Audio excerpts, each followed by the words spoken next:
Capitol Hill, the chairman of the House Homeland Security Committee, Republican Congressman of Texas, McCaul. Mr. Chairman, good to have you with us this morning. You do chair Homeland Security. Let's bottom line this because we've heard so much rhetoric back and forth. Will there be a wall along the Mexican border, and will Mexico pay for it? Well, I think there will be a barrier. There will be a multi-layer approach to this with technology, aviation assets, fencing.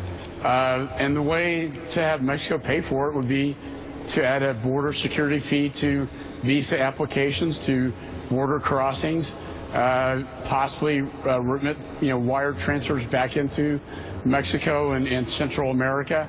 There are a lot of creative ways to do this, but I think up front the American people are going to have to pay for a border surge to take place, and then a repayment plan would be put in place. But the Mexican government has said it's unwilling to pay in any form. So is it realistic to tell the American people, you might pay now, but don't worry, you'll get the money back someday? Well, yeah, and I understand your point, probably better than anybody does. But I do think there are ways to put a border security fee on visa applications and things like that. I think when NAFTA is renegotiated with Mexico, there'll be a lot of creativity going on, and particularly Mexico securing its southern border, which it's failed to do. Mike Barnacle? Congressman, can you give us your estimate, your assessment of the current relationship in the intelligence community between the intelligence community and the president-elect, and any suggestions you might have of improving that relationship if you think it needs improving?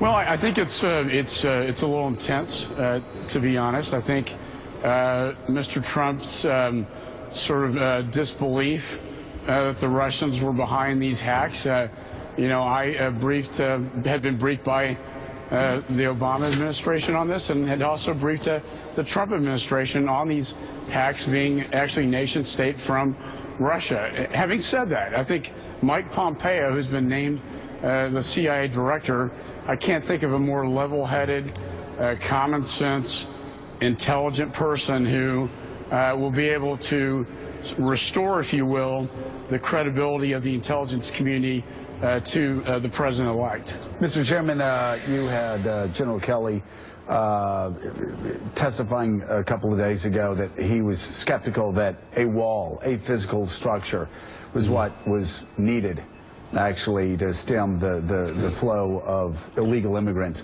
Do you agree with him that it takes a far more holistic approach than just building a wall? Well, I do, and I've said that all along. I've been attacked for saying that when I was actually one of the nominees for the secretary position. I met with General Kelly just yesterday. We talked about this very issue. A physical wall, physical fence will be put in place. More of that you'll see. But it's not a panacea. It's not going to solve the problem alone. He knows that from the military.